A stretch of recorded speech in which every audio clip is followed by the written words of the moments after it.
Nous ouvrons cette édition avec les rideaux qui se sont levés ce mardi sur la 60e assemblée annuelle de la Banque africaine de développement au Sofitel Hôtel Ivoire d'Abidjan.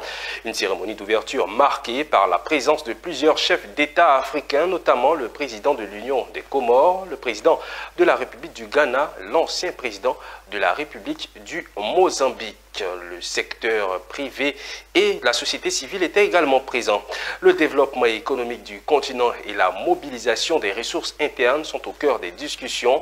Le président sortant de la BAD, Akiwumi Adesina, a dressé un bilan de son mandat marqué par des investissements massifs en faveur du développement des pays africains. Générosa Kouadio. La cérémonie d'ouverture des 60e Assemblée annuelle de la Banque africaine de développement à Abidjan. Une plateforme de haut niveau qui réunit chefs d'État, décideurs économiques, sociétés civiles et secteurs privés autour d'une ambition commune, tirer le meilleur parti du capital de l'Afrique pour favoriser son développement. Pour ouvrir cette rencontre, la ministre du Plan et du Développement, Niale Kaba, par ailleurs présidente du Conseil de gouverneurs de la BAD, a salué l'engagement des participants venus des 4 coins du monde.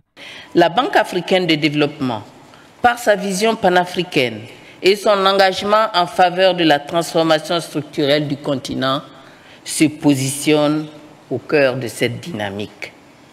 Le thème de cette année, tirer le meilleur parti du capital de l'Afrique pour favoriser son développement, nous rappelle que l'Afrique dispose d'un vaste patrimoine naturel et culturel et d'un potentiel démographique exceptionnel à transformer impérativement en prospérité partagée. Le président de la BAD, Akiwumi Adesina, a ensuite pris la parole pour faire le point sur les actions menées par son institution. Durant son mandat, plusieurs milliards de dollars ont été mobilisés pour soutenir les infrastructures, l'agriculture, l'énergie ou encore la résilience climatique. Excellence, en 10 ans, notre travail a permis à 103 millions d'Africains de parvenir à la sécurité alimentaire et a fourni à plus de 22 millions d'agriculteurs l'accès à des technologies agricoles améliorées. L'inspiration du sommet Nourrir l'Afrique a éclairé notre action innovante suivante, à savoir parvenir à l'accès universel à l'électricité en Afrique. Pour accélérer l'accès à l'électricité, la Banque africaine de développement et la Banque mondiale, moi-même, ainsi que le président de la Banque mondiale, Adji Banga, avons lancé collectivement ce que nous avons appelé Mission 300 à Dar es Salaam pour raccorder 300 millions de personnes en Afrique à l'électricité d'ici 2030. Une vision saluée par les dirigeants présents.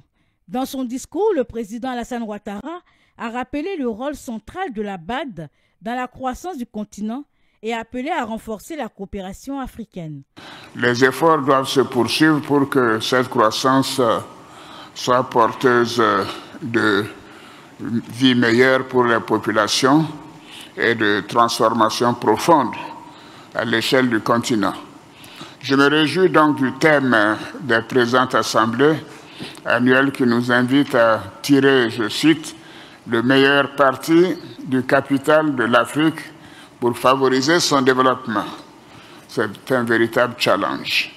Ce thème nous donne ainsi l'occasion d'échanger sur les réformes et les politiques à mettre en œuvre pour permettre au capital humain, naturel, financier et commercial de contribuer efficacement à la transformation structurelle des économies africaines. Au cœur des échanges cette année, la mobilisation des ressources internes, l'investissement privé et l'innovation technologique.